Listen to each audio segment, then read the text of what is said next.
Okay, we are live now. Just give me a moment.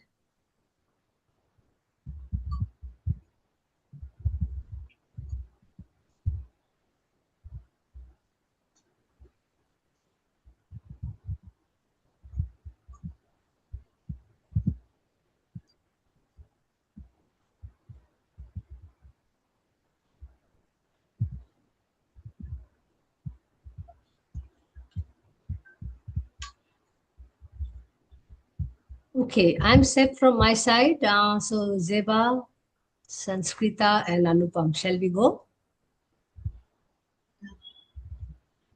Yeah? Yes. Okay. Warm greetings. Welcome to today's session of Wednesdays for Water. On behalf of W4W Foundation, a think tank instituted as Citizens Collective, we welcome you to another session. And today's conversation is part of the anxiety series, and it is titled as Shifting Rivers, Shifting Populations, How Flood Shape Assam. Before we get into the session, a brief overview of the session itself. The objective of Wednesdays for Water is to engage in conversation with water experts, grassroots practitioners, policy makers, and youth to explore the complex intertwined issues associated with water and the possible solutions. It has expanded since then to looking at what solutions our speakers are working on and seeking for. We go to our speakers and our participants time and again and look at them, what they are doing, how they are doing. And with the success of Wednesdays for Water, we have also expanded the work to Friday Waters and Monday Munching and Musing with Women for Water, besides organizing on-site water workshops, water walks and talks, festivals, seminars, special courses, and conference panels to continue the water conversation in various possible ways. At W4W, we have a very simple belief that water conversations are the way towards water conservation. Do visit our new home, www.w4w.org, for more details. All our sessions so far are there. We are more than 450 sessions old, making us the longest water conversation ever taken place. Today, we are going to discuss the nuances of Assam floods, various aspects of it from human side, from political side, from media side, from the ground itself. And to do the honor, we have with us a young brigade, Sanskrita Bharadwaj, Anupam Chakravarti, and Zeba Zoria Ahsan as our speakers. Thank you so much, all three of you, that you agreed to do this session. And today we know that Assam is already reeling under severe floods. And the least we can do is to have the conversation and become their voice too, as much as possible. Before I invite to get the conversation going, I would also like to introduce our speakers, and I'll go as per their speech. We have our first speaker as Sanskrita Bharadwaj, who is an independent journalist from Assam. Her reporting focuses on human rights and social justice, environment and climate politics, health and culture. Her work has appeared in Indian and international publications and has been supported by organizations including the Pulitzer Center, East West Center, Rory Peck Trust, and South Asia Speaks. In 2024, she was also part of the reporting team behind Asia's Age of Hydropolitics, published in Nikkei Asia, which won SEBI Best in Business Award and SOPA Award for Excellence in Explanatory Reporting.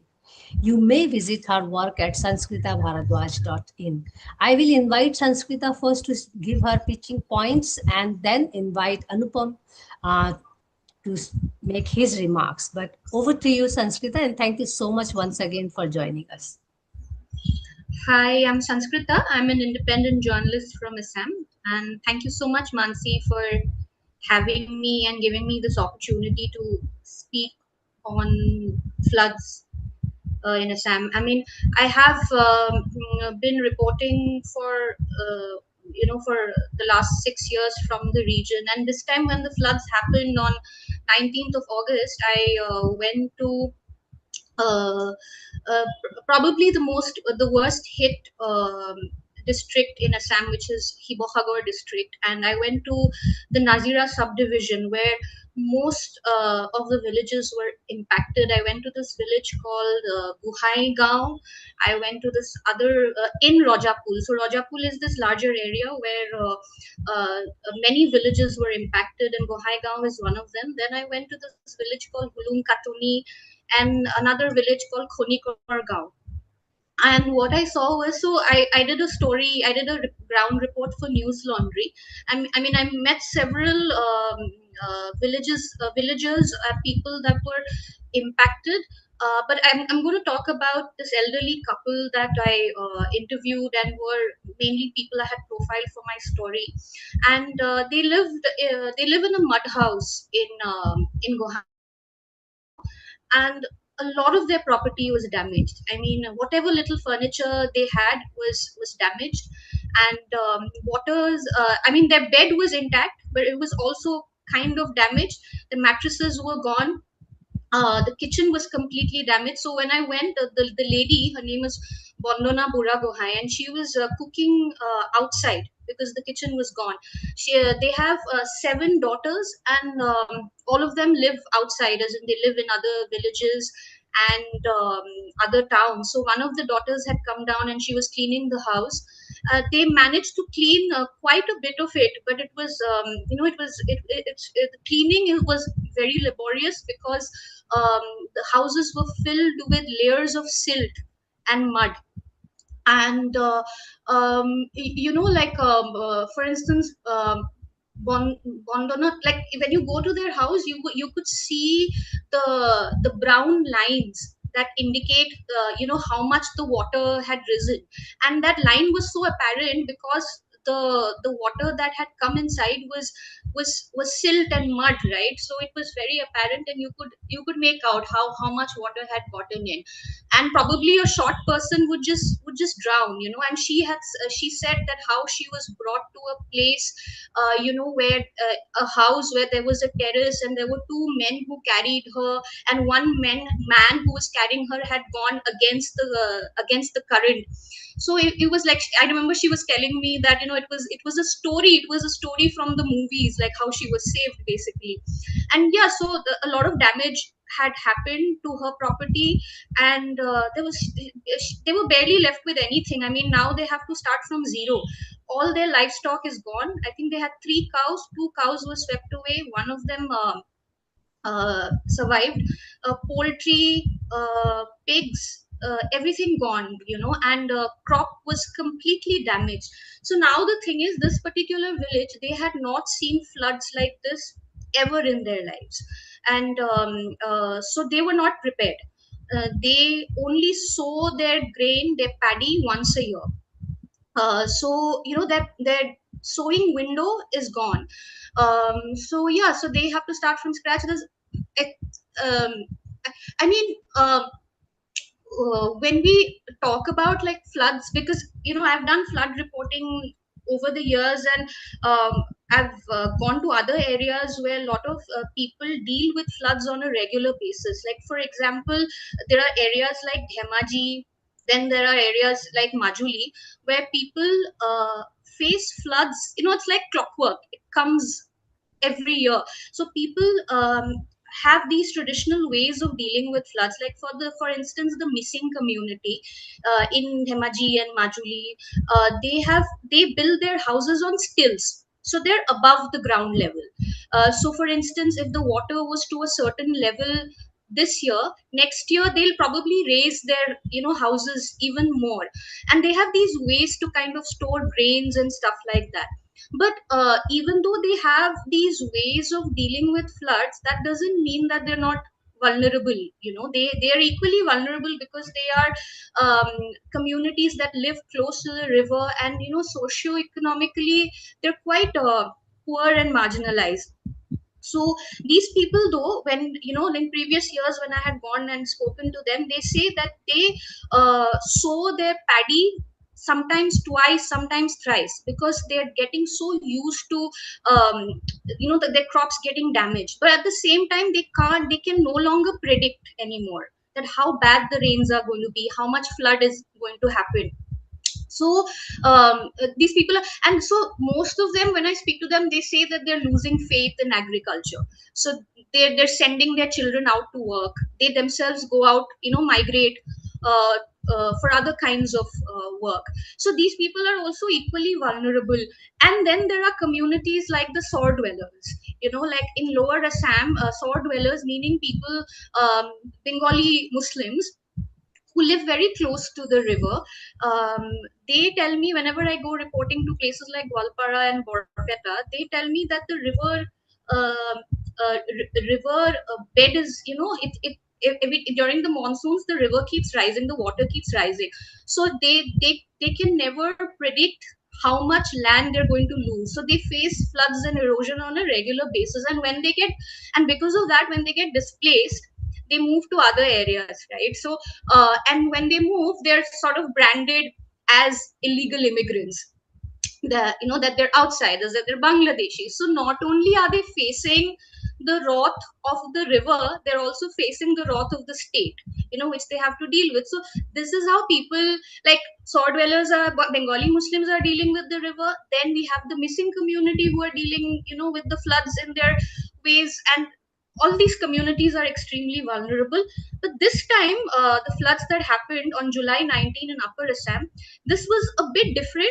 This was also like clockwork, how floods happen every year. It was different in the sense that this was one of those episodic disasters that probably happen, every 2-3 years. Like this, something like this happened a few years ago in Silchar, when the entire kind of town was underwater and people had to take shelter on terraces, for weeks, and electricity was gone. So this was one of those episodic disasters.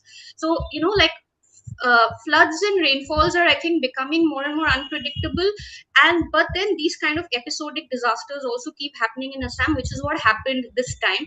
And so this time, like, so for instance, when I spoke to experts, about this year's floods on July 19th, they told me that this geologist Bijoy Krishna Setia, who I spoke to, he explained to me that there could be a couple of reasons. One is that it could be landslide induced, because there was a lot of heavy rainfall in Nagaland, and Nagaland also saw a lot of damage, but it didn't get enough attention probably like Assam did, because the other northeastern states are usually ignored by the media. So we didn't see enough of the damage that Nagaland went through. But then Nagaland also, there was a lot of damage. And because Setia told me that because probably it could be landslide induced, and um, Dikho, because the Dikho is basically a tributary of the Brahmaputra. It originates in the hills of Nagaland and it eventually joins the Brahmaputra. But when the landslides happened, it probably brought Dikho probably brought along with it large amounts of debris and sediments, which altered kind of Dikho's flow and course. And so that could be one of the reasons why the floods were so disastrous this time in Hibohagor.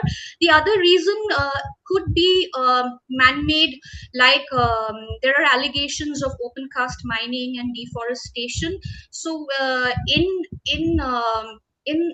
in Nagini Mora, which is basically which is basically on the border. So Nagini Mora is in Nagaland, and right below it is, districts like Hibohagor, like the Nazira subdivision of Hibohagor. So open cast mining usually leaves large swaths of excavated land, right? So in those excavated land, water accumulates. So that water also came gushing down along with silt, soil, boulders, and all of that. And that water probably came gushing and entered these villages, and which is how this disaster probably happened. But at the same time, of course, these things are happening on the upper catchment, on the upstream. But that doesn't mean that things are not happening, on the plains of Assam. So once the water comes into the plains of Assam, it's not only, I mean, they have to all, there's another layer of vulnerability, which are embankments. And Assam has built like kilometers of embankments to deal with floods, but then often, you know, these embankments are um, have become weak and fragile over time, and you'll keep hearing embankment breaches, you know, during monsoons. It's quite frequent. So when an embankment breach happens, the water comes with an even greater force and inundates areas. So I guess this time also, like, you must have heard about this village called Nepali Khuti, which is also in the Nazira subdivision of Hibahagor. An entire village has been wiped out, is what people are saying, and reportedly 5 people have died. There might be more people who have died, like, immediately after the floods, when the disaster happened a week later, there were dead bodies being, you know, recovered from beneath layers of silt.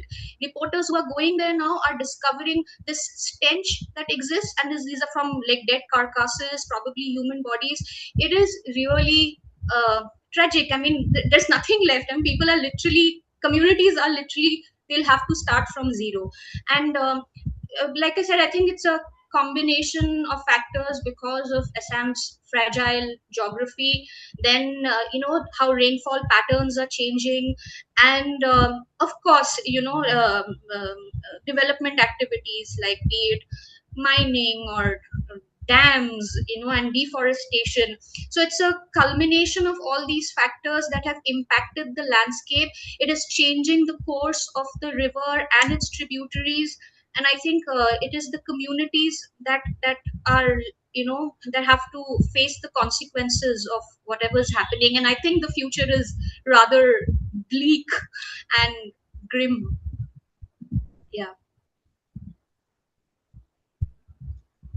Thank you so much, Sanskrita, for this opening remark and a brief overview, and of course, horrifying, I must say. Let me just get Anupam Chakrabarti on board, and then we can take the discussion further with Zeba. Anupam Chakrabarti is an independent journalist and researcher based in Assam. He has been reporting on ecological politics and grassroots movements from the Northeast India. He also works with documentary film collective Common Ground as a researcher. His articles have been published by the Indian Express, Down to Earth, Mungabe, The Wire, Frontline, East Mojo, and others. And welcome back, Anupam. So lovely to have you. I mean, you were one of our early speakers with the film Mati. And of course, that also highlighted some of the issues which we are going to cover briefly. Over to you. Thanks a lot. Thank you, Manasi, for having.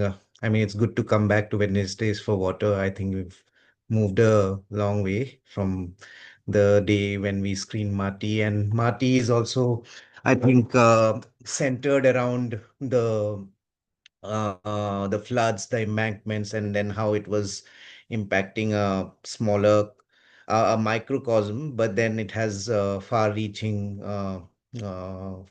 impact on the entire state. Now, today, I've been reporting on floods, but also on disasters for a while. This year, unfortunately, I could not even visit Sipsagar. I was tied up with other reporting, other work, but I was following it very closely. I was following Sanskrita's work also. She's done a brilliant job of like capturing the entire, I think the entire area. And there have been also, like, I think, really a lot of reporting by influencers as well as independent journalists. So thanks to them, I kind of know what is happening here. Uh, the first thing that I want to kind of talk about is, as a media person, what do I feel about this entire episodes and the episodes that we have reported earlier about the floods, about reoccurring floods, about various iterations of floods. What we see, we activate as journalists, we activate ourselves only when there's rains, there's floods, and it's also because we are kind of reporting on the floods because the agencies are also kind of talking about the floods, the disaster management agencies or PWD or public health, everybody, all of them activate when there are floods in the state. And while there are demands for making floods as the national problem, as a national, sorry, not national problem, there's some other word that they use, kind of national calamity, I suppose. Disaster? But You mean disaster? national disaster. Yeah, yeah, that's the word. But then Hmm. the entire state, I see that I see the state in a 6 monthly, like the 6 months, say, if we say that 6 months are monsoonal, full of floods and disasters, the rest of the 6 months are kind of, we kind of forget all of that. Agencies forget, reporters forget. We don't really go about repairing the infrastructure that is supposed to protect us from the floods, that is supposed to also connect places like bridges. So, and then what we face by the time, say, it's April, we have seen floods as early as April in Assam, and even in the pre-monsoon stage also. So we see a flood during, say, from April, and I think I've been talking to a lot of friends, experts like Mirza Zulfikar Rahman. I think Shanskrita already referred to him, and even he had also used this term, the term called the infrastructural flood. I think this is not just. I think we are more, we are more looking at, we are looking at how infrastructure is kind of accelerating the impact of this floods. Of course, climate change is real. Of course, there will be cloud bursts, there will be very heavy rainfall and other such things. But I think 2022, the year that I was covering the floods, 2022, 2023, this 2 years, I've written about it for the Henrik Boll Foundation. And during this time, we were trying to look at the embankments which breached and how infrastructure was kind of impacting the entire region. So we had, like, for instance, there were 181 deaths reported. The death toll over the years, it has been going up, because earlier floods, say 2016, 2015, or even earlier, we wouldn't have a massive death toll. We sometimes even like 3 or 4 deaths were reported, but now we are seeing that the death toll is increasing. There were 181 deaths in 2022, which is supposedly the worst uh, flood year. And within that, we saw some 300 embankments, major embankments breach. I think there were documented breaches everywhere, and this is across 20 districts. And to add to that, thousands of houses, roads, bridges suffered. This year, the death toll has gone up to 107, of which I think more than 80 would be in Sibsagar, I guess, and the rest, like in other Borak Valley and the other valleys and other flooded areas. And as we speak, Margherita and Lido, these are the two areas which have become suddenly very critical in Tinsukia. And I have some reports. I just compiled it from the ASDMA website. So there are like about 14 critical embankments which have been completely breached. There are 78 roads which have, these are key roads, arterial roads, which are gone. There are 6 major bridges which have been completely rendered unsafe, or like have been washed away in some cases.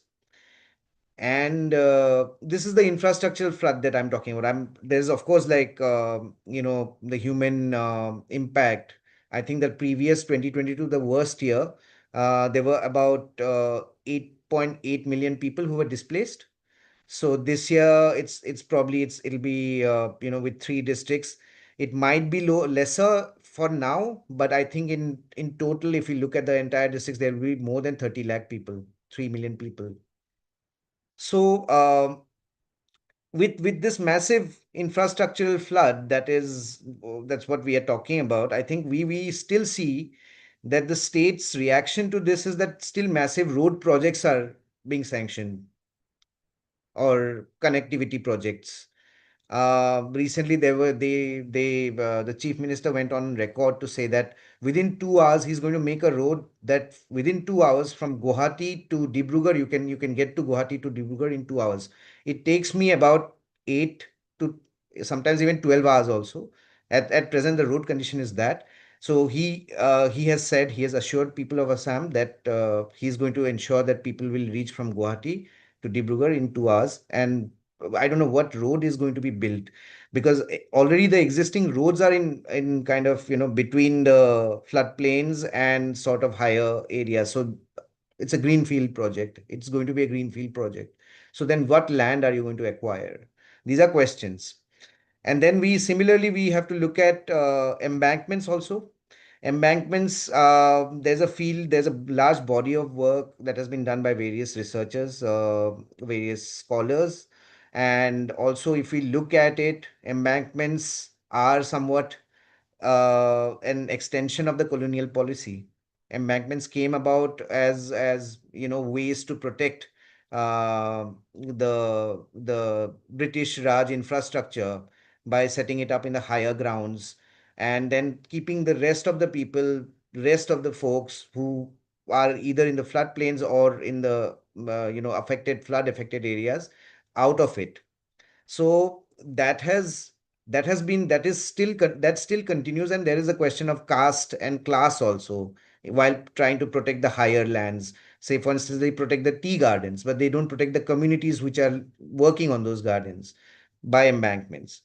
So we see this across the state, and that's why I think the damage to embankments is also much greater. The impact is much greater on the embankments. And uh, and then we have had movements also which call for breaking down these embankments, because embankments would essentially block water.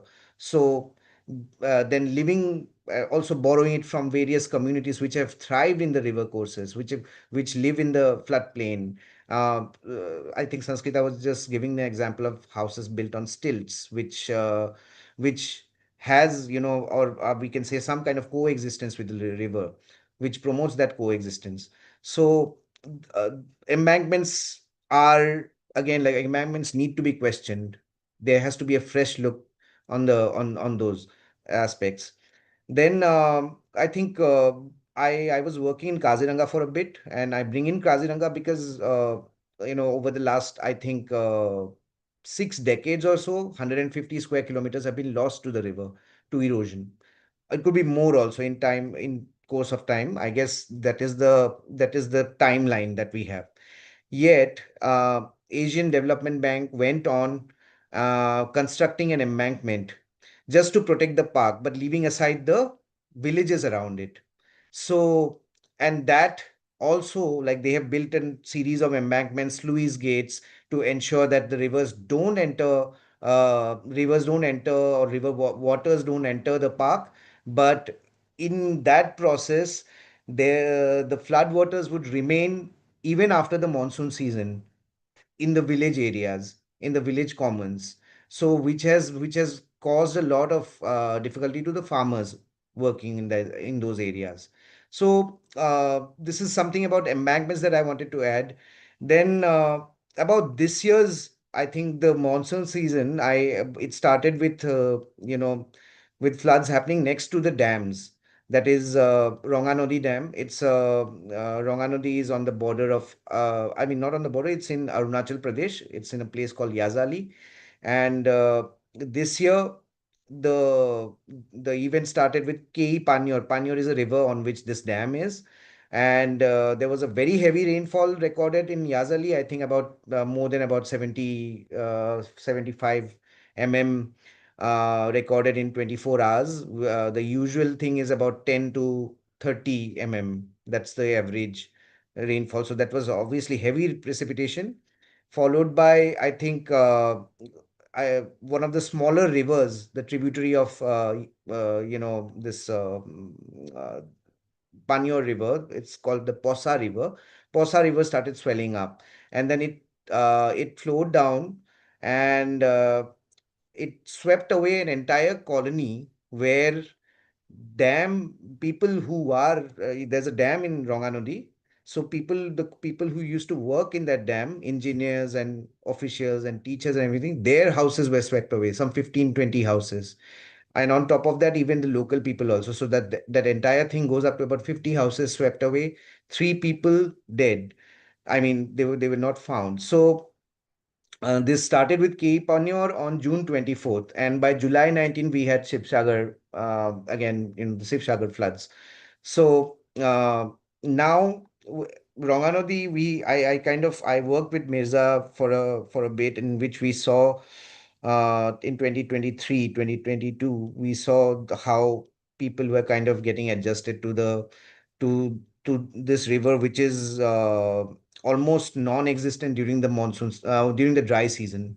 There is hardly any kind of flow, and this is mostly because the water is diverted to another river which is called Dikrong. And so people have also sort of like, from what reports we have got, people have also sort of started using the floodplains extensively. So during the monsoons, when there is excess water on the catchment, and Ranganodi would release the there's massive outflow. That's when uh, a lot of people would get affected, and there's a massive Ranganodi every year is an example of a dam induced flood. And now they are also in reaction because they are seeing that these floods are impacting the catchment as well as the command area of the dam. They are building a stage 2, which the design is yet to be approved by the Central Water Commission. But this is again for flood protection. That is what they are officially saying. So, so the first one, this is Ranganadi, is one of the first mega projects in Assam, in Assam, Arunachal, and even then, this project has not been able to sort of generate enough electricity also because there's heavy siltation. And then on top of that, the flood protection measures that it was supposed to take, they are not able to take it because the entire hydrology of that area is kind of has been messed up. And it's witnessing very heavy rainfall also in these areas, which were never factored in while planning these dams. So now Arunachal, from what I gather, are planning to build. Arunachal Pradesh is planning to build 250 plus dams, small and mega dams, across the state. And this has been going on for, I think, since 2009. MOUs were signed. Some dam developers did not show up, so some have been sold off to other players. But in any case, this all of these have been planned without any cumulative impact assessment for the entire Brahmaputra basin, which was a demand for the community for over more than 2 decades now. That has never been done, and yet these dams are planned. So this is a situation of floods, next to the dams.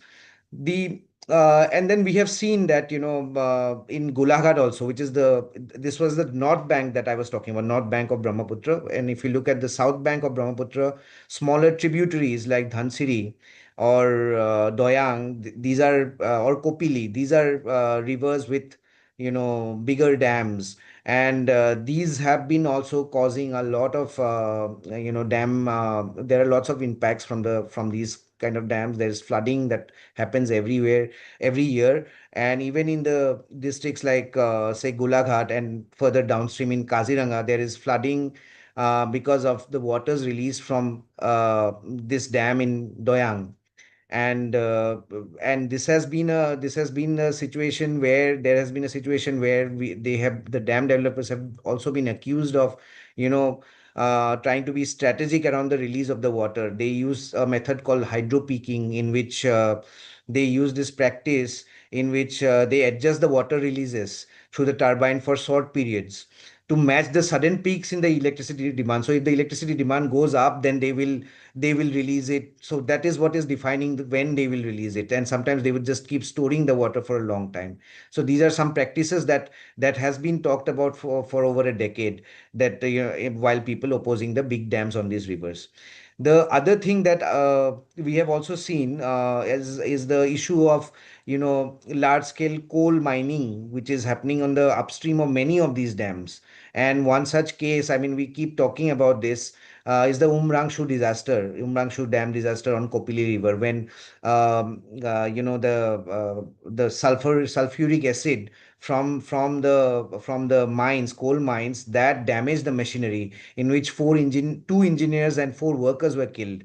and that caused floods in the downstream areas of Kopili and in Nagaon district as well. So this we keep seeing that, this is a repeated, it's either one dam or the other causing this kind of floods. And not just a dam, but there are other activities also, equally environmentally destructive activities, which goes on unchecked and causing and furthering the calamity. So this is one aspect of it. The other thing that I wanted to kind of talk about is the fragile geology of the entire Northeast. It's a seismic zone 5, highly prone to big earthquakes. There are massive uh, faults like the Kopili fault, for instance. It's a river fault, and this fault has hosted many of the bigger earthquakes earlier, like the Great Assam earthquake of 1897. Then there is another one in the 1950, and these aspects also define how, what kind of debris or what kind of rocks come with along the river. And it's not just mining or it's not just the large scale deforestation, but there is also this seismic factor also.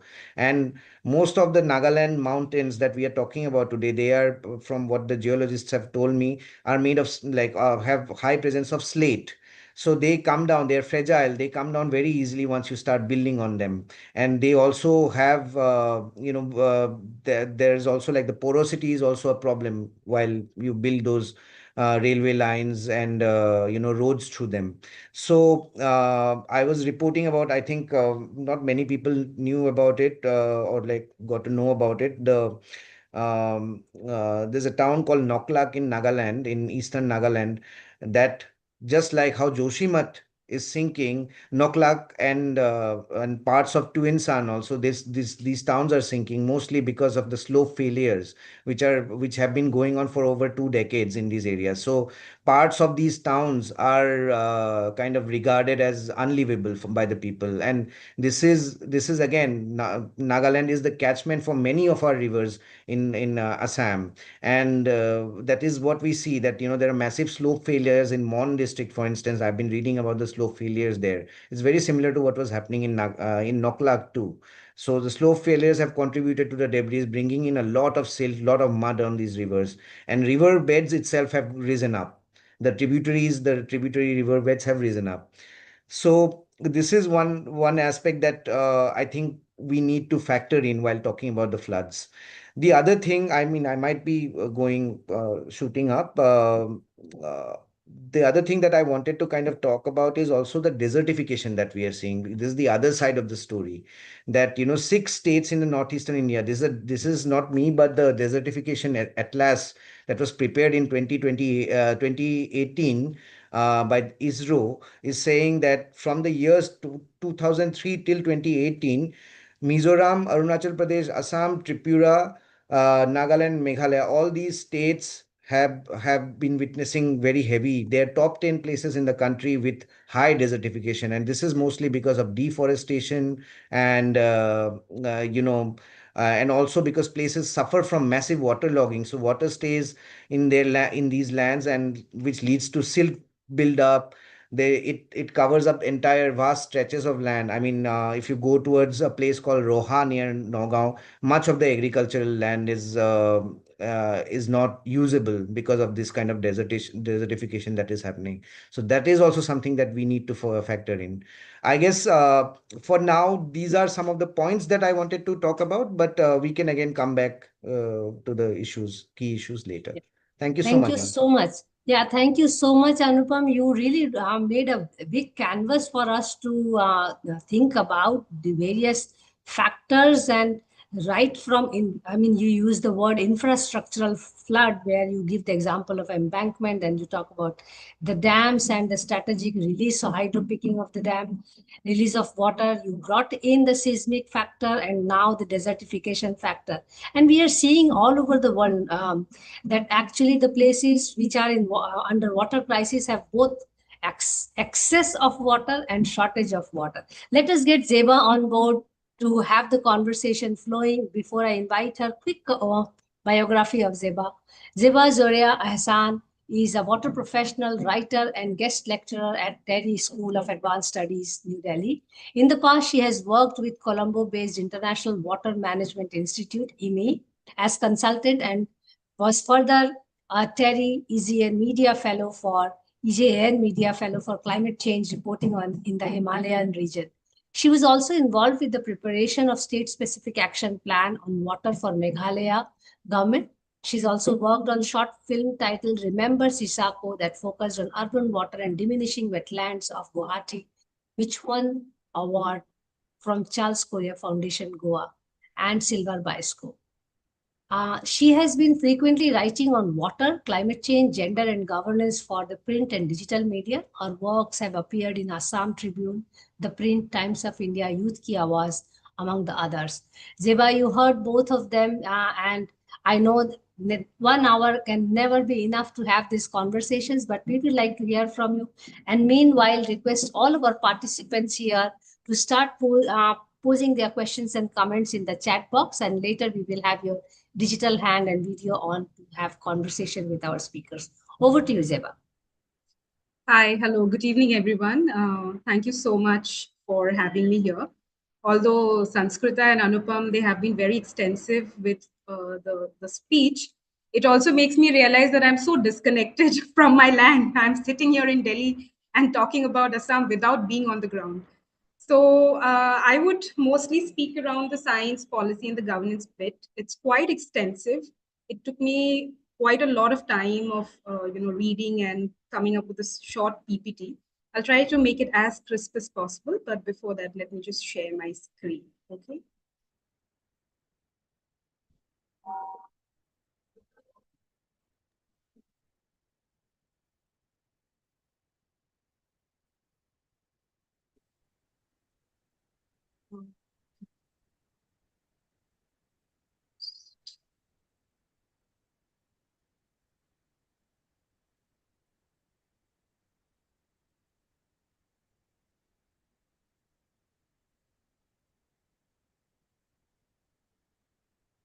Yeah.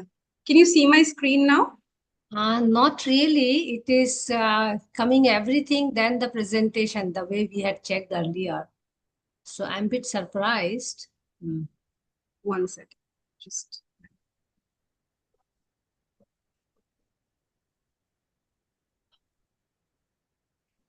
Should come now. Yeah. Can you see now? Yes. Now please go ahead. Yeah.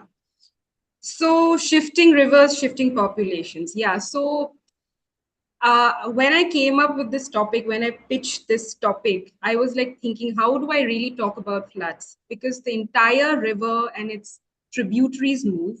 So it's actually the floods that is shaping a human civilization in Assam. So that was the whole point of having this talk today.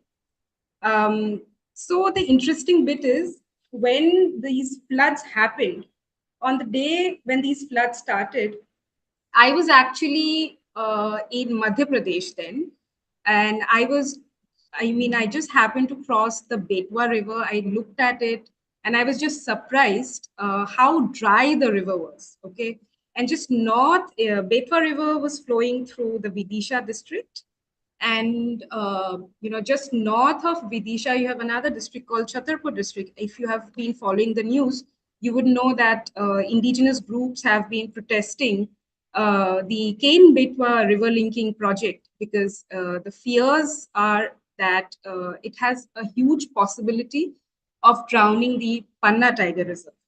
Just when I was reading it, just as I was witnessing the dry Betwa River in peak monsoon, these floods happened. And interestingly, I also happened to be in Sachi Stupa then. And just outside the ticket counter of Sachi Stupa, I happened to see a small booklet on the rich history of Sibsagar district, which happened to be the seat of the Aum rule. And I was just so happy to see a small portion, a small district, historical city, getting a space in one of these ticket counters amidst all the other Indian historical cities. And then next day, the whole district is, drowned. So I just wanted to start my talk today with this narrative and just take a look at this slide, okay? just look at the date. It says 2nd May 2026. This is from the this is snippet from the Assam Tribune. It says Assam government eyes science-based policy eco protection for Brahmaputra Islands. So we all know how exactly the river behaves year on. And just exactly 1.5 months later, we witnessed this disaster, right? When I say actually disaster itself is a very small word, I feel it was like a biblical event of Noah's Ark. Everything got drowned. People have been pushed towards intergenerational poverty. If you have seen these reels coming out from the ground, you would see people are saying, "Sob dhongho hoi gol," everything got damn, everything is finished. We have to start from zero, as Sanskrita was pointing out earlier today. And intergenerational poverty is not a joke. People had their life savings to come up with a house. Now everything, raised to the ground. So the whole idea of resilience itself looks like a joke to me. How do you really talk about resilience from here on, when there is no path to resilience? So these are the stark realities, the irony that we are, staring into. So I'll very quickly look at the science and the policy bit of it. So if you can see this image, this is a very interesting image. I'm sure you must have seen it in your school textbooks, in your atlases, through Google satellite images. And also if you take a flight from, let's say, Delhi or Bombay towards eastern part of Assam, especially towards Dibrugarh, you will see this particular image, and I request you to take a look at the massive Brahmaputra river system from your airplane window. During the flood season, it looks different. During the winter dry season, it looks different. And when you talk about morphology, it's like just look at the dendritic nature of the river. Okay, it looks like the nerve cell or the neuron in a human body. It's braided, and then it's constantly cutting and making these new channels. As Sanskrita was pointing out about sores and saporis, sores are nothing but your sandbars. And amidst all this, you will also see these oxbow lakes getting formed. Okay, so you can clearly see the convex and the concave side of these oxbow lakes. And during the dry season, these are so heavily loaded with silt and sand. And it's so beautiful when you look down, you'll see how the sun rays fall, and it just sort of reflects. So the whole area shines. But over the years, I've also observed how these areas are becoming more dry and dry because of, illegal coal mining or deforestation that's happening. So erosion and deposition is a very important feature of this river, because of which we have these sandbars. And it's the communities that are living across these sandbars that are the most vulnerable ones, be it the missing communities, be it the Bengali immigrant Muslim communities in Lower Assam. Then I would like to highlight a little on the rainfall patterns, which is actually quite interesting. So in any case, Assam receives about 200 to 300 centimeter of annual rainfall. And in the monsoon season, it receives about 1200 millimeter of rainfall. Now that's a lot of rainfall in a very short span of time. I mean, in most arid zones of the country, that amount of rainfall would look like a dream. But then, over time, the aridity around, aridity of Assam is also increasing. As it was rightly pointed out by Anupam earlier, that desertification is increasing. So an interesting point is an extreme flood year doesn't necessarily have to be the wettest year overall. And we need to remember that this is an El Nino year. Although El Nino, sort of has a different kind of impact in Northeast India, because again, we have Bay of Bengal down south. So a lot of winds coming this side. So it acts a little differently as if in comparison to other parts of the country. So, and again, we need to remember that 2024 was the hottest year on record. And according to the World Meteorological Organization predictions, 2029 is going to be the next hottest year. So it will be interesting to look at how we'll have these rainfall patterns, how cold the winter season will be, how hot the summer season will be, right?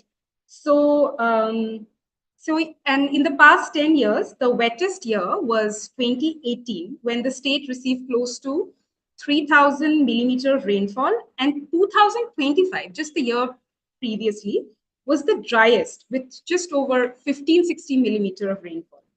But 2022 stands out as the year which had the highest impact of floods. So according to the state government website, you will see that there are, I think, close to 17 districts that are designated as flood prone. So this is what happens when you have expansion of hazardscapes happening. Okay, so in 2022, we had 34 districts getting impacted. And the floods, because the floods came in waves, 3 waves. And the annual rainfall that year was close to 2375 millimeter. Okay. So as rightly pointed out by Anupam earlier, that we cannot ignore the seismicity of Assam. It's one of the highest seismic zones in the world. So we have had very infamous earthquakes in 1897, then 1950. It's important. That was also the reason why I came up with the topic in the first place: shifting rivers, shifting populations. Okay, because until 1950, there was no Dibrugarh district. So at the time of India's independence, I think there were only 4 districts. So everything was Lakhimpur district then. So now just imagine how big Lakhimpur was. And it so happened that I think it was around 8.3 Richter scale of earthquake, because of which a major chunk of Dibrugarh was submerged under the Brahmaputra. So most of Dibrugarh is actually lost. So because of these reasons, floods and earthquakes, and because of administrative reasons, Dibrugarh had to be carved out of Lakhimpur. So this is how, things pan out in the larger picture. Another thing from a very scientific angle that I would like to highlight is the flow rate and discharge. This is something I also teach my students back in TERI. Kuch bhi ho jaye, you have to look at discharge. Discharge आपके पानी के tap में भी होता है, घर के bathroom में. Discharge आपके rivers में भी होता है. It's the flow rate. It's determined by Q. So Brahmaputra and its tributaries have a very high discharge rate. That is volume of water released per minute or per second. Okay, this flow rate not just determines water flow, but also sediment shifting, as these rivers are infamous for their high rate of sedimentation. So for context, at the Indo-China border near the Tuting region in Arunachal, so this value of Q that you see, it's close to 2,000 to 3,000 meter cube per second. Okay, and during the monsoons, when the river swells up, the Q value is close to 20,000 meter cube per second. Okay, so again, for context, 1 meter cube is equal to 1,000 liters. Now just multiply it, and per second, that much volume of water you receive, right? So this is also the reason why the Ganga Brahmaputra river system forms the largest delta in the world. It comes in the world, I think it comes in the top 3 river systems in the world for having the highest discharge. I think it's approximately close to 40,000 meter cube per second. 40,000. It's a huge, huge value. And it only comes next to Amazon and the Congo River basin. In fact, if you end up looking at the latitude and the longitude positions of these rivers, I think you will be able to find a link, because these Asian rivers, especially Brahmaputra and Ganga, these river systems have very high turbidity. That is why it is difficult to dam them. Okay, turbidity basically means the sediment load is high. And unfortunately, the kind of dam planning that we do in our country, the manuals are all based on how you would tame the European rivers. So that is a major loophole. So this is why we have to live with the river. So, and one important thing before I move on to my next slide is, interestingly, we have entered into an era of standard deviation, statistically speaking. Now, what this means is, so earlier what used to happen is, okay, we'll have one decadal event, and based on that, we will do our modeling, planning, whatever. Now what is happening is we have shifted from normalcy to variance. So when you plot a bell curve, that gap is increasing. Okay, I know it's a little complicated, but this is how you look at things statistically or stochastically when you do modeling. So to simplify, if you look at the annual rainfall distribution, that holds uncertainty, meaning unevenness in the rainfall distribution in a year leads to extreme weather events. But if you look at the annual rainfall data, let's say X millimeter, that more or less remains the same throughout the year. Hence, changes or erratic rainfall data puts a direct pressure on how we manage our water, especially when the zone is a water surplus zone in India. Now, coming to policy bit. So I just happened to club the policy and governance bit together because it's quite a complex topic which involves a lot of legal institution and policy framework. So, to speak on this topic, it's beyond the ambit of just one webinar. But I'd like you all to take a look at this screen grab, okay? This was a parliamentary question that was raised as recent as 12th August, just exactly 2 weeks ago. And this is a PIB notification. I urge you all to take a look at this. It's quite interesting, heavily loaded with a lot of buzzwords, keywords, whatever you want to say. And when you take a look at this, as you reach the end of this document, you would realize, oh my God, so much of scientific work is happening, a lot of hydroinformatics being involved, a lot of modeling. We are involving supercomputers to have this flood forecasting. But what really is happening on the ground, right? Total devastation.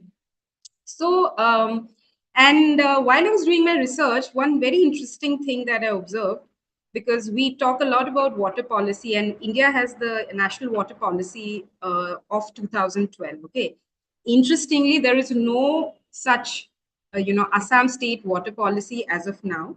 I mean, there are such overarching themes. Everything tends to coincide with one another.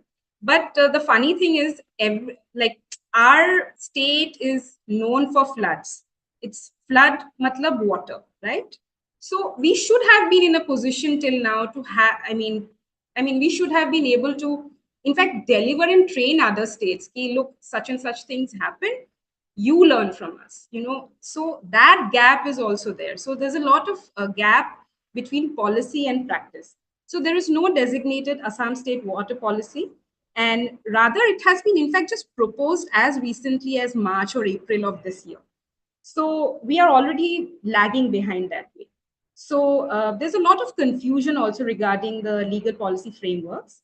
And so if you look at these frameworks, it's usually understood 1953 to be the start of these policy frameworks, because that's when you had the Assam Drainage Act. So everything is like a post-earthquake, 1950 post-earthquake, policy making. So, but then if you keep a tab of all these acts, you will realize that the Disaster Management Act of 2005, which was formulated right after the 2004 tsunami, that happens to be a game changer. Why? Because in today's time, whenever you see newspaper mein ya fir aapke reels mein, you see these orange vested people or these orange boats that people go for flood relief or rescue operation. It was actually a product of this Disaster Management Act only. So we are still dependent on it. And it was also one of the earliest acts to have a good focus on your early warning systems. I mean, so much emphasis was laid on that. Then again, if you wish to, you can take a look at the Assam Hazard Atlas map, which came out in 2016. Then there is also the CWC ISRO Brahmaputra Basin Atlas. I just wanted to tell you all that I urge you all to actually take a look at the Central Water Commission website. It's one of the finest government websites, not just in India, but in the world. It's so resource rich, it's so data rich, and was also the brainchild of Dr. B.R. Ambedkar. I would say, it's like a one-stop solution to understanding water in India. So again, water is a state subject, so you cannot have a one-size-fits-all solution for the country. And this Assam state water policy that I'm talking about, it's not even in the draft stage. It will be led by this organization called FREMA, so Flood and River Erosion Management Agency. So why this thing was important is because See, all our rivers in Northeast India have a very trans outlook. So things need to be dealt in a multidisciplinary way, because all these river issues give rise to interstate water conflicts. So as of today in India, we have 9 river water dispute tribunals, and we have no such dispute tribunal for Northeast. But the kind of damming that we are doing, holding water somewhere, releasing water elsewhere, these uh, these water disputes are, pertinent. So why I'm saying is that you must have seen newspaper reports where you see Tamil Nadu is opposing to Karnataka's release of water. They are not happy with 6,000 cusecs of water they have released. So this term cusec, in fact, in the previous slide which I was talking about, discharge meter cube per second. If you convert it to feet cube per second, it becomes cusecs. So this value cusec is very important. Zyada release karoge tab bhi dikkat. If you release less, then also it's an issue. And last bit that I want to focus on is the network governance. See, there were so many allegations by politicians. We really doubt the transparency of the flood relief work that is going on. We will take hold of, we'll surveil all these Google Pay amount, money that is being transferred to Google Pay. But even before the government relief reached these flood ravaged areas, it is through these informal ties, through these NGOs, through this volunteer work, through this community spirit, that so much of flood relief would reach in the first place. So this is the power of community, people, this flood risk governance that I have pointed here. Having Assam State Disaster Management Authority with District Disaster Management Authority is one thing, but all your early warning system, the message that you get on your phone, fails if there is no preparedness to sort of evacuate villages downstream. You need to give them time. So these are the bureaucratic hurdles that we are looking at. And yeah, so this is my last slide. So these, I'm sure this image at the top, I'm sure you must have seen, where students were seen drying their textbooks, notebooks in flood waters, because thora sunshine aa gaya hai, so let's dry our books. Just look at the situation. And this is a snippet from my article that I had written last, this history lost in real time. So the title of my article was Assam Isn't Drowning, Assam Has Drowned. So the idea was the past, the present, the future really has drowned, and the future looks bleak. Now, why this is important is because the flooding that happened also damaged, so much of historical monuments. The structural damage that has happened because of these floods. We were not prepared for that. Then thousands of ancient manuscripts were damaged. Now, manuscripts are important because, on the bark of the Sachi tree is where the Assamese language was developed. And Sachi tree is nothing but your agar wood in English. Same agar wood from which you get the famous oud perfume. I'm sure you must have seen these oud perfume from Ajmal oud perfumes that you have an access to wearing it. Usually marketed as a Middle Eastern product, but it is not.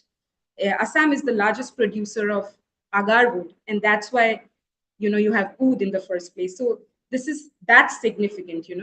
So that's what it is, a watershed moment, historical floods, historical damage, and we really need to have this economic valuation, because these losses have been incalculable. See, this water policy also that I talked about, which will be led by FREMA. Now they will get financing from World Bank. So whenever these institutions like World Bank, ADB, all these people come up, it's nothing but climate financing. And every year, climate financing is increasing. But the results say otherwise. In fact, more the money has been pumped in, more damage has been caused. So what really is going on is a question mark.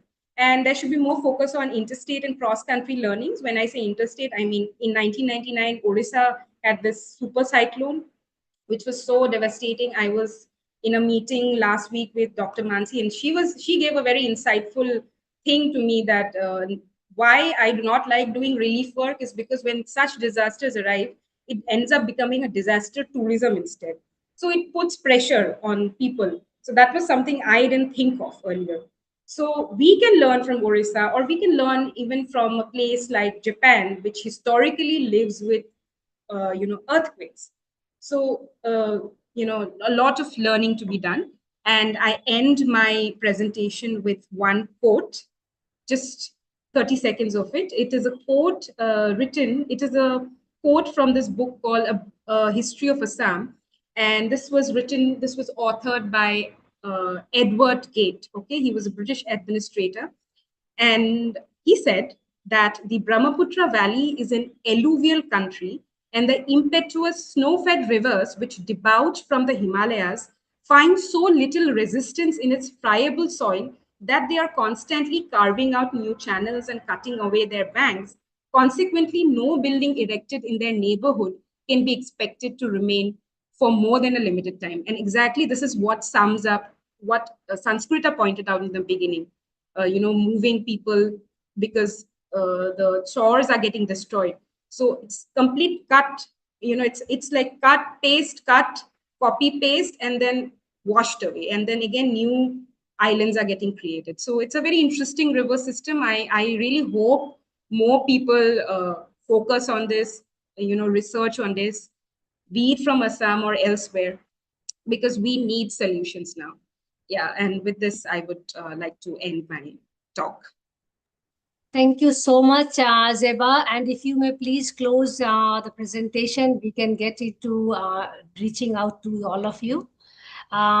Thanks. I request everyone present here, and I see a couple of people also in YouTube. If you have any questions in YouTube, please pose your questions in the chat of YouTube. Thank you so much for joining, and thanks everyone here as well for your patiently listening to this wonderful conversation.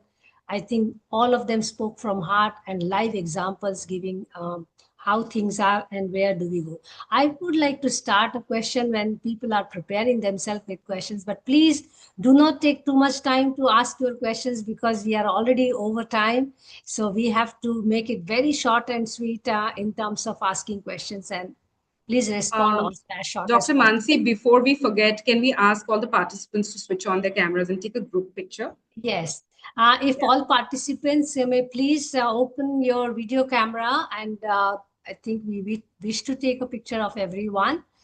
And meanwhile, I would like to actually start posing a question to Sanskrita, and I'm actually moved by a point, not by flood, but a point which you made, and it really struck me, as there is a double loss, whether you live there and face the flood, and also where if you leave the place and you go somewhere as immigrant, you are still in that social problems. So where is then empathy in the society amongst us? I mean, and we are seeing this happening time and again, and we saw how SIR has been implemented and that has added to it. But when we talk about flood and people move, that also includes probably early warning when people are also moving to different place.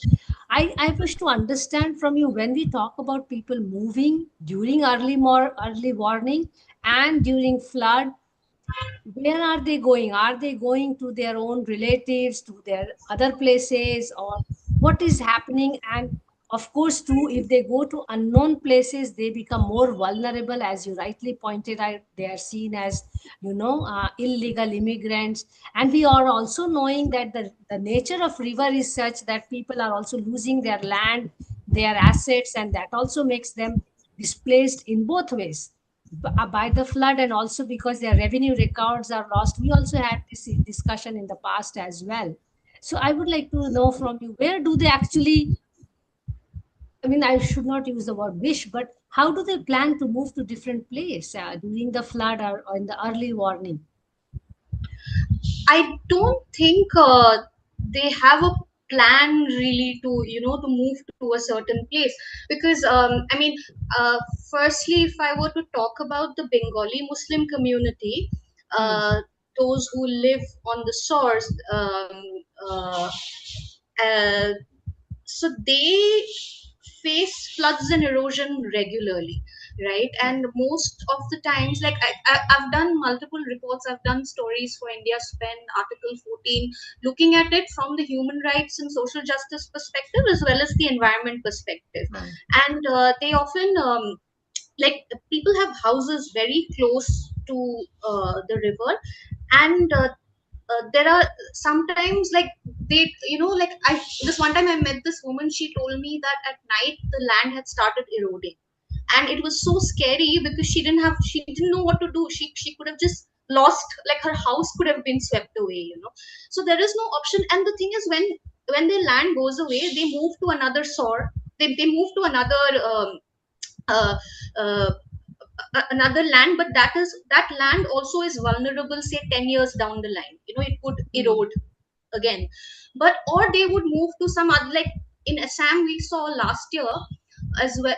Last year, yeah, there were so many people were evicted by the government, right? So most of these people, if you speak to a lot of people who have gone through evictions, they'll tell you that they live close to the source, they live close to the rivers, and they had lost their land, which is why they moved to this particular land. And back then, when they moved, say 20 years, 30 years back, they didn't know that distinction was not there, that this is government land or this is revenue land or forest land. They moved because, you know, somebody sold the land to them, they bought the land and they moved because, you know, they had lost their land due to erosion. And so I think in terms of warning signs that you're asking, like when I speak to people there, they tell me that they already know when the monsoons come, the water keeps rising. And so it depends. Like I think it varies. Maybe this year it rose to a certain level, next year it might rise higher. So they are kind of prepared in some ways, but in terms of finding a place, I think it becomes very difficult. And now the state is also making sure that these people are evicted just because they speak a certain language, and that language is perhaps not the most accepted language amongst the so-called nativist. So so yeah, I mean, I think their situation is pretty vulnerable, and they also live close to tributaries, right? Like in Borpeta, if you go, there's Beki, which is also quite again, you know, fragile, and their embankments have been built. So these people are also extremely vulnerable, and they move to other places for work. And apart from that, of course, like in Upper Assam, what we saw, these communities are also extremely vulnerable now because development activities are happening on the upper catchment, and yeah, rainfall patterns are changing. And early warning signs, I honestly don't know. You know, when I go to report to these places, I don't really know if early warning signs can help. I mean, of course, they can. I mean, you know, it's not like they can't, but at the same time, the level of disaster and the damage is so much that even if there were early warning signs, I just wonder how much it could really, you know, make the situation any better. I think after all these years of reporting, I just have a very pessimistic way of looking at it, because I just feel like these kind of episodic disasters will keep happening, and the government, I don't know, so much damage has already happened to the landscape, you know. I don't know what the government can do in years, because they have, I think, so much, yeah, like the landscape has been damaged to such an extent, I think.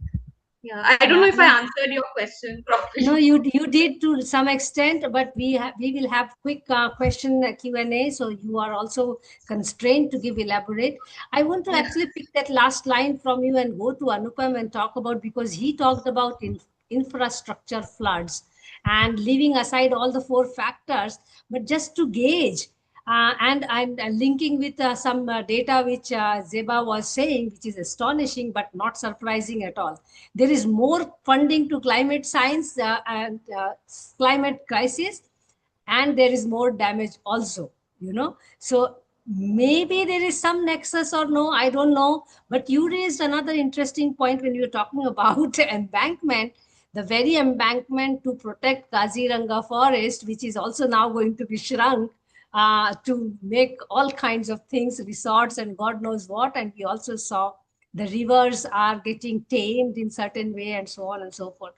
If you have to assess, it's a wild guess, you can guesstimate, The infrastructure loss is a bigger loss than if we had left the river by its on its own.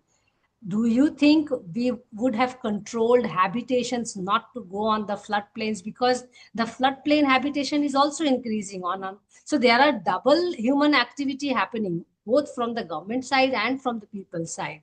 The people are getting more and more poor, and they have no choice than to get into the floodplains.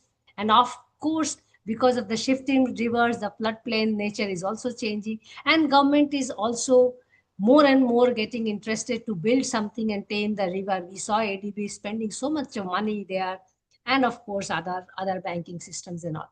Where do you assess infrastructure flood? Or I mean, if you have to take a historical overview in a very quick way. Okay. See, I'll illustrate this with some examples. Maybe I think this is again like from a very limited experience of reporting. Although my lived experience is far more. As a reporter, I've spent not much time. I mean, I see a contradiction very when I go to the plantation, when I look at the plantation economy. I mean, Assam as the Ahom, what we call Ahom as the name suggests, is Ahom is like somewhat like it's not equal, that sort of a thing also. Ahom, not it that is the sense that I used to get. I mean, I might be wrong also No, you are etymologically. right. It's called it's Assam technically means uneven land. Yeah. Asaman. Saman nahi hai. Asaman. Asamanta hai. That's why Assam. Yeah. So thanks, Ziva. Um, so yeah, so this is one like of a very like first, thought that comes to me is that it's an unequal land. And then I see the contradictions also. That the tea gardens across the state, they would occupy a lot of land. Some of these are like really doing really well, some of these tea gardens, and some others are like they're just there. They're not producing much. They are sitting on a lot of land. They're sitting on a lot massive like bungalows are there. While there are contradictions, like you would have communities who are in the floodplain actually, and they are facing the brunt of the floods. So infrastructure is also like somewhat, I feel that it's unequal, like that where we need infrastructure. You'll see Assam every year around or before the monsoon, you will see one or two not one or two, actually many protests saying that this bridge which was damaged during this year's flood is yet to be repaired. Where is then there'll be a protest around it. Last year, one of our culverts was swept away. You never repaired it. You'll see throughout the year. This is around the just before the monsoon, and people. So then there's that. That is also infrastructure, isn't it? I mean, bridges, culverts, and all that. Sometimes they're not repaired, and then on top of it, you're overlaying the existing whatever makeup. On top of it, you're overlaying a new plan to build a new greenfield project. So, for instance, like from here to Silchar, okay, from Guwahati to Silchar, if you there is one like sort of an underpass. It's called Sonapur Underpass. I think for the last 4 years, that Sonapur Underpass has seen at least 12 to 15 landslides. Every year there is a landslide, and Silchar would be cut off for some time during the heavy spell of rain. Now, Guwahati to Silchar via Meghalaya, Nitin Gadkari has said that I am going to build a 6-lane project. You cannot even do anything about this one underpass. You want to build a 6-lane project through that fragile ecology, through that fragile geology. How?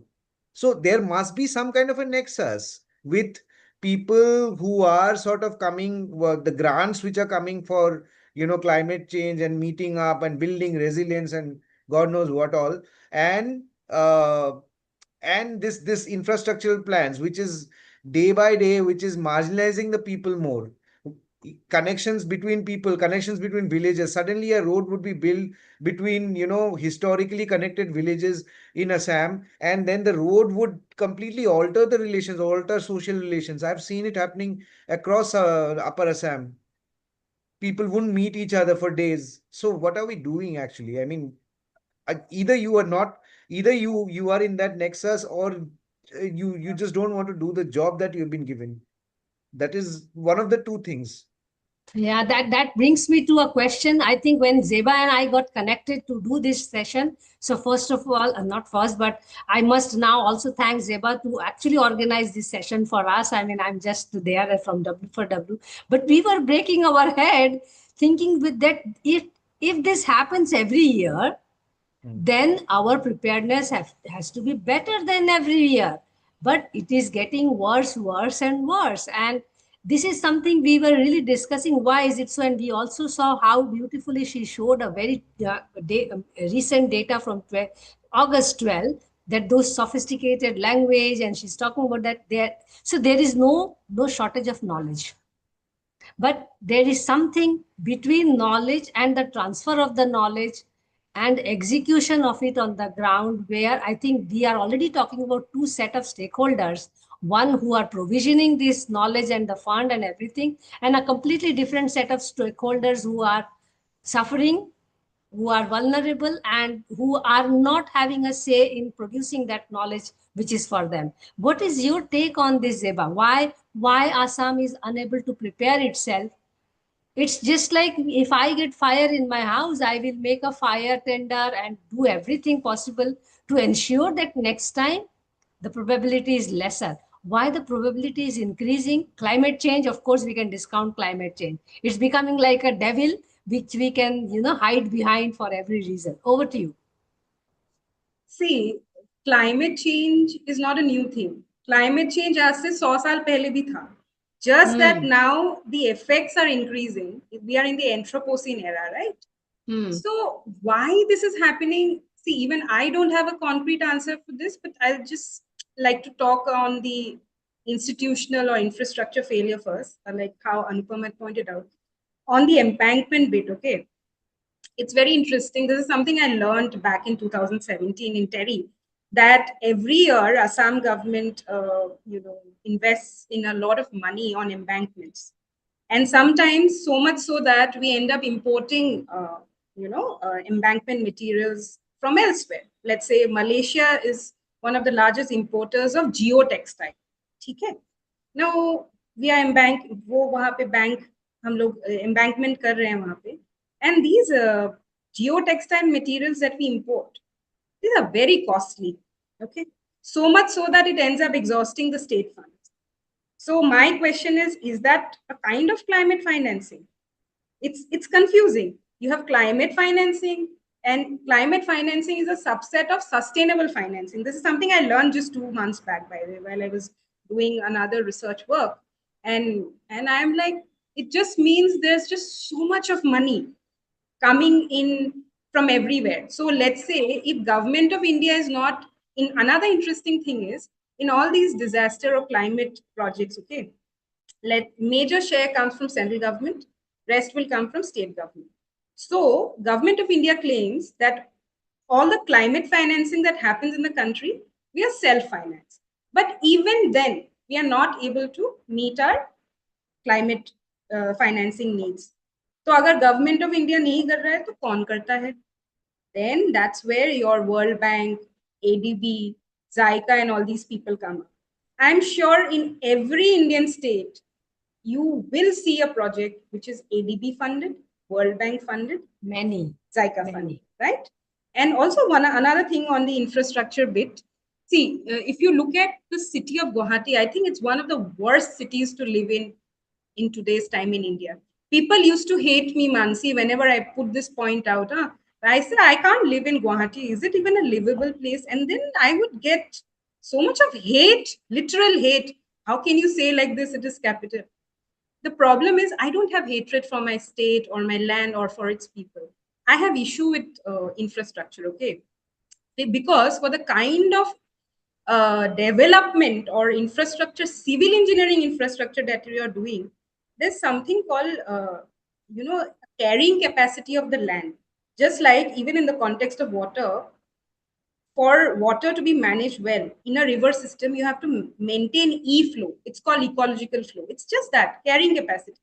अगर आपका carrying capacity नहीं है, land liquefaction हो रहा है यहाँ पे pool टूट रहा है, and then you are making flyover पे flyover. Can the land really sustain? So that also how infrastructure lapses. And I also always make this point to my friends and colleagues that look, we are really far behind. We have to catch up to other cities. We are no longer smart. We are over smart city now because of our water woes. Okay, sounds funny, but it is true. And even if for retrofitting of infrastructure to happen, you need a little basic foundation in place. Just the other day, I saw some flash flood happening in Guwahati, and flyover ka आधा construct किया और flyover का एक portion टूट गया. So what exactly is happening? So isn't that corruption is my first question. So what is wrong with the structural? I am not a civil engineer, but इतना civil engineering तो समझ में आता है कि देखो कहीं ना कहीं material में गड़बड़ है, cement का कुछ गड़बड़ हो रहा है. Why this is important is, Mansi, because just 4 months back, I learned something very interesting at IIT Bombay, is that when we're talking about design, nowadays because of late stage capitalism, everything is disposable. Okay. So we do not have reliable design. Reliable nahi hai, isliye replicability nahi hai. That is the reason why 400-500 years pehle ke jo structures hote hain, how did they build it? They were designed to last for 500 years, 1000 years. Nowadays, it's not the case. Maybe probably it's easy money coming in. That's why 20 years is only the happy timeline. So 20 years bhi last nahi karta hai. Wo 10 years mein wash out ho jata, you know? Or maybe it is an intentional strategy of governance that we have to continuously keep doing things. But anyway, we have to actually. The idea is not long lasting. See, long lasting healthy vision it's part of design. It's not sustainable. Yeah. It's part of design and planning, and I wish to inform you that I was part of the Assam Design Policy Core team, where I had to really fight it out to have a space for waterscape policy. Waterscape policy wasn't in the initial stage, and I really had to carve it out to have a waterscape policy. But then still, it is very limited scope because it is in the design and planning. And it ended up not. Yes, I'm actually coming to you, Sanskrita. It ended up actually that we don't know how it will be eventually implemented because I'm not part of it at the implementation stage. Sanskrita, you want to have your last words, please? No. I mean, I didn't want to add anything groundbreaking or anything like that. I was just thinking when Zeba talked about Guwahati. It's not like I have any love lost for Guwahati, but I was just looking at pictures from Delhi. It's so bad. Yes, like I was coming to say that Gurgaon. It's everywhere. It's everywhere. It's so. I think none of the Indian cities are livable at this point. At this moment, the entire city gets flooded. During the monsoons. Yeah, I don't know any city. I think maybe Chandigarh because it's slightly planned or whatever. No, Chandigarh has also. You won't believe even Greater Noida is livable. Greater Noida is livable. It's people don't know this. So Gurgaon was changed to Gurugram, and I was thinking if it can be called Jalgaon or Jalgram. Today it will be better, but we will talk about. Actually, we have 2 sessions on Delhi, Gurgaon, and Noida, and all in November and December. And we are completely booked until mid-December, which also tells you the kind of interactions we are having today. You saw it. And that's where at W4W, we really believe that these conversations are extremely important. Do keep joining us and enjoy these conversations, at the same time enlighten yourself. Next week, we are going to the south of India from northeast of India, and we are going to talk about heritage hydraulics. And we have 2 wonderful professors who are going to tell us about the Karez system of India, the water systems inside the caves of the mountains and all those, how ancient civilization really had much more wisdom. We talked about it very briefly, how structures survived for 500 years. So maybe it is by design that nowadays we do not want structures to sustain. And I think disaster we want to embrace as part of life. Zeba, last words. Yeah, just since you mentioned about this cultural bit, I will. This is my last point, and uske baad I just request all of you to switch on your cams, and we'll just. It's not happening actually. That's a Yeah. try. Yeah. So since you said about this design thing and all, no, right? If you remember, in our school time, we used to study about the Vijayanagara Empire and the water systems. We And have Patan here in Gujarat. Patan. Yeah, Patan. And then we have this very famous king called Krishna Deva Raya, who was a water stalwart, I would say. On that note, I really want people of my land, historians, practitioners, or otherwise, to look at Rudra Hingha, who was one of the greatest Ahom rulers. He was, while I was doing this research, he turned out to be one of the excellent water managers in the last 300-400 years. And ironically, I have not seen any public intellectual talk about it. I mean, even if they have, maybe I have missed out. I really want people to think, brainstorm on him, because he was the man who was responsible for bringing in Asia's first zoo, which, by the way, also got submerged in these floods recently. It's called Pohu Ghar. Pohu means deer house. Yeah. And then the Joy Hagar Lake, man-made lake, Rudra Hagar Lake, tanks basically. So it will be very interesting if somebody looks at this angle, you know. The Ahom kings actually made Hibohagar in a way that, it's not supposed to be flooded. And the fact that the Dikkur River swallowed, it's crazy what has happened in Hibohagar. And it's a low-lying district. Despite that, the flooding usually doesn't, it happens, but not on this scale. Not to such an extent. What went wrong that the whole area got submerged? No roadways, but now we have waterways. So that again puts a direct threat on the food security bit. How are we supposed to? Climate financing. Very interesting. We have to have urban waterways, and I remember urban waterways was also fined by traffic police in Delhi when somebody just put a boat there.